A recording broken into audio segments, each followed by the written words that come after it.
Hey everyone, this is Ben. I'm recording this video in preparation for our meeting on June 5th, in which we will discuss uh, how to identify a growth measure for K2. And given everyone's schedules, I realize it'll be a relatively quick meeting. And before we sit down, I just want to surface a couple thoughts. And given all of our schedules, I thought a video would be the way to do it. So here I am talking to my laptop, and here you are, in theory, listening to your laptop. So this video is intended for James, Heather, Elise, and John Erickson, though other friends may be involved as well. Welcome all. All right, so my goals in this video are basically to outline the instructional and accountability modes for assessment and then sort of apply those to Aspire's current use of SGP, and then using that as the sort of baseline, see if we can identify some sort of assessment, theory of change or theory of action or just like overarching framework for how we're going to actually identify or create new student growth measures for all of our subjects that aren't actually tested. So I would just say quickly that a lot of this work came out of me reading a paper recently by Scott Marion and Katie Buckley out of Harvard. The title is listed here and seems very apropos given the topic at hand. I would definitely recommend this. I will attach it to my email. It is a little bit long, but I think it's well worth reading, and it gives a very good overall framework for sort of how one might approach how to identify measures for subjects that haven't been tested before. All right, so I want to start by looking at an instructional model for assessment. This can also be seen as being a diagnostic model. I realize that diagnostic and instructional may have different meanings depending on your context, but in this case, I've just sort of collapsed them down into one model. So the important thing here is to think about how in an instructional model, the pretest that you use to measure learning either in the fall or sort of in an ongoing basis may not be identical or an alternate form of whatever the actual post test is. So whatever summative assessment you are going to give to measure learning, you don't give until you've actually taught, and all of the pretests are just formative or diagnostic in sort of giving you information about your students that's going to measure their instructional readiness. In kindergarten, we can think about a sort of like intake assessment in the fall that is focused on letters and whether or not like left from right, and we see these skills as being foundational to being able to master future kinder content, but this assessment in the fall is not necessarily a measure of that content itself. And so while scores may be correlated between the fall and the spring in kinder, it's not that you're actually measuring like high frequency words or any of those sort of summative kinder skills until the spring. So let's look at an accountability model instead. And under a sort of classic accountability model, you are instead using a pre-test and post-test that are basically alternate forms of the same assessment. It's important that whatever pre-test you're using to get that baseline for growth, that it's both reflective of the actual course content that you want to teach that year, and it's also correlated with the outcome measure. After you get that baseline for growth, the theory is that teachers will be incentivized to sort of focus on growth for all students. As a result, they're going to either focus on making sure that their students are going to do well on the test, or they're going to focus on the larger domain of knowledge that you're expected to teach in that year. My assumption is that you sort of do a mix of both. Either way, scores on the post test should improve, and that in turn should be like reflective of absolute learning, both in terms of the achievement of students and then also in terms of seeing more equitable growth across all the students in your classroom, not just focal kids or not just kids who are on the cusp of moving up to another, proficiency level, whatever it is. There's an example down here for physical education in Maricopa County where they've basically done exactly that. They have created pre-test and post-test that they give in the fall and spring.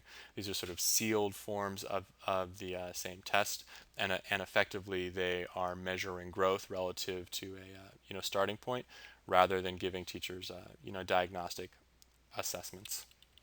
if we look at Aspire's SGP model, we see that we've effectively created a blend of both, which I think is actually very powerful.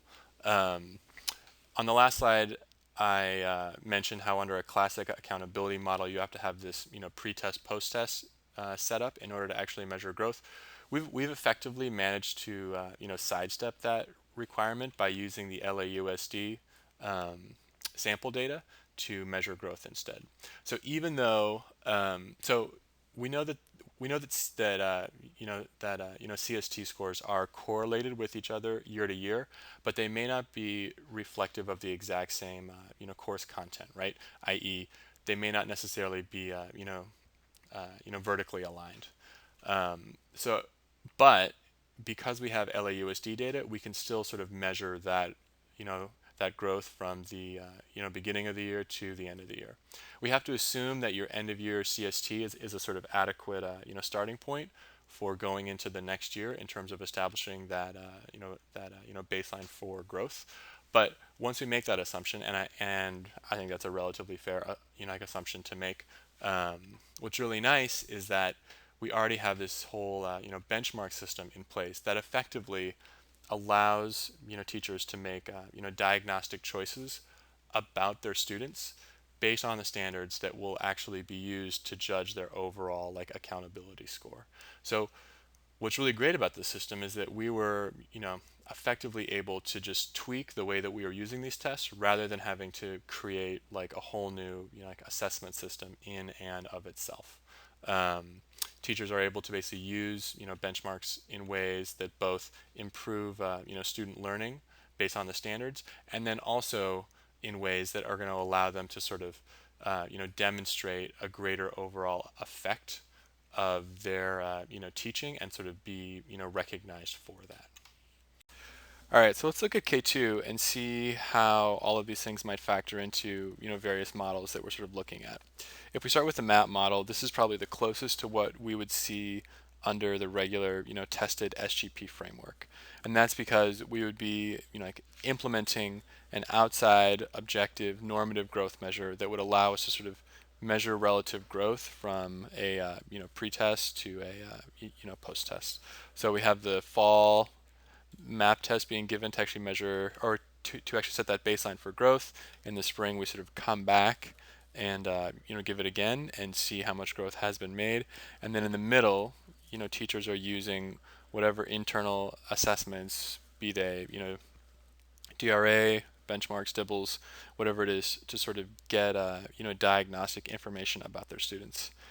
The key assumption here is that the map test is going to be sensitive enough to the types of instruction that is going on in K2, and that it's basically measuring the same subset of knowledge, right? So growth on MAP is going to be highly correlated to growth on DRA and other non-high stakes measures. If that's true, then this basically works the same way that we are currently measuring growth in 3rd through 11th grade subjects that are actually tested. Arguments for this model, again, it's an objective normative growth score that would actually factor into overall evaluation ratings. And it's aligned to the way that we are currently measuring growth with SGP, and that the way that the test is actually given, which is online, adaptive, will be similar to the way that Smarter Balance will likely look in what is it, 3rd through 8th grade, and then 11th. Arguments against this model. We still aren't exactly sure what Smarter Balance will look like, and that's just not something that we can know until those are rolled out, and we don't want to pick the wrong horse. MAP is expensive in terms of the money it costs to actually give the test, buying laptops, and then the amount of time that you need to actually proctor.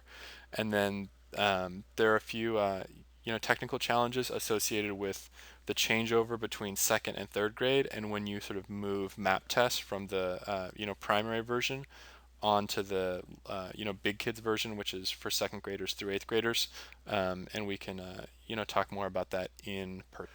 All right, so now let's switch over and think about the K2 model and how it might look if we chose DRA instead. So this is basically the student learning objective choice, where we would set up SLOs and then use DRA as, or possibly benchmarks, possibly dibbles, possibly something else, but most likely DRA as the sort of standardized growth measure for K2. So up until this point, I have been using blue to sort of mark everything that is diagnostic. I've been using red to mark assessments that are primarily for accountability purposes. In this case, we sort of have this sort of hybrid where the fall benchmark, aka the fall DRA administration, is sort of both. In that it sets the baseline for growth, and teachers can use it to sort of drive like diagnostic practices going into the fall based off the data that they're getting about their students, right? Which sounds great. The only catch is that we have to assume that that's a valid test administration in order for the scores to be comparable both within schools and then across schools. If they're not, if we have any sort of score inflation, whatever it is, we aren't going to be able to say with confidence that this is a valid measure for actual student learning. However, it's nice because we basically get to focus on a part of our practice that is already established, and we don't have to bring in some sort of like outside test. So arguments for this model, again, I just said it that any K2 growth score will be tied to like existing practice. That we have this sort of buffering from all of this uncertainty around Common Core. That there's no costs that we would need to roll out for any sort of new test. We could effectively just buffer the systems that we already have in place. Obviously, there would have to be some sort of score validation where coaches or someone is going out and sort of sampling to ensure that actual DRAs are being given in a way that's truthful or with fidelity, right? Arguments against this model is that there's this sort of significant difference with how growth would be measured in K2 relative to the way that it's being measured with SGPs in 3rd grade through 11th grade.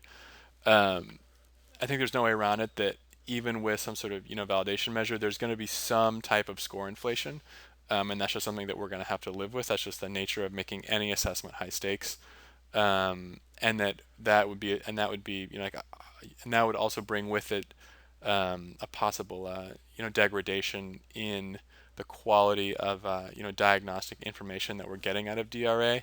And then additionally, this is sort of a stats issue, but we would need to match the cut points from any DRA growth estimates to SGP to ensure that it's sort of equally difficult to make master growth or highly effective growth under DRA as it is under SGP.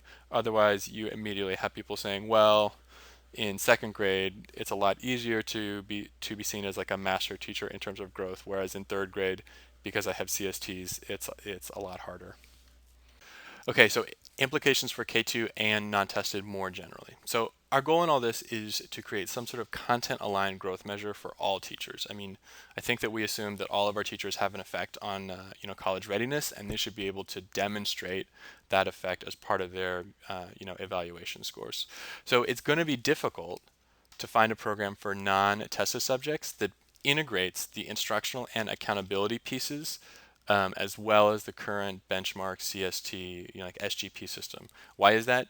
Basically because using LAUSD data allowed us to sort of circumvent a lot of the implementation challenges of rolling out a new assessment. Effectively, for tested subjects in 3rd grade through 11th grade, we could just tweak what was already in place and make it both high stakes accountability for teachers while still capitalizing on the benchmarks that were already part of our actual practice. So with non-tested, we just sort of have to choose, like, are we going to focus on developing an instructional model, an accountability model, or is it some sort of blend that's similar to what we have for tested subjects, right? All right. So wrapping up, in general, I think that we need to figure out what our sort of general orientation is in this work. in terms of how we're going to both meet the needs of teachers and then how we're also going to meet the needs of TIFF. I think that we need to either sort of focus on creating an instructionally relevant assessment system for all of our subjects that aren't tested, and then sort of tweak it just enough to meet TIFF, or we need to sort of create something that is accountability based, and then sort of tweak that in order to make it, diagnostically relevant. The argument for the first one of these, I think, is sort of like practicality, both in terms of the fact that we don't know what's going to happen with, Common Core, and it sort of allows us to sort of hone in on our core, like instructional practice. The argument for the accountability piece is basically that we want to have equity in the ways that all teachers are sort of assessed and their impact is measured, whether or not their subject is actually tested by the state. Obviously, at some point that is going to break down. We aren't going to find like a nationally norm referenced art test. At least I haven't found one yet. Let me know if you do. And so as a result, we're going to have to make, you know, uh, concessions in how that growth is sort of measured and the alignment between tested and like non-tested subjects. In the case of K2, though, I think this is a very relevant discussion in terms of how we actually want to go forward in what we roll out next year. So that's it. Thanks for listening. As always, please circle back with comments, feedback. Love to get it, and I'm excited to sit down in a few weeks. Okay, thanks all. Bye.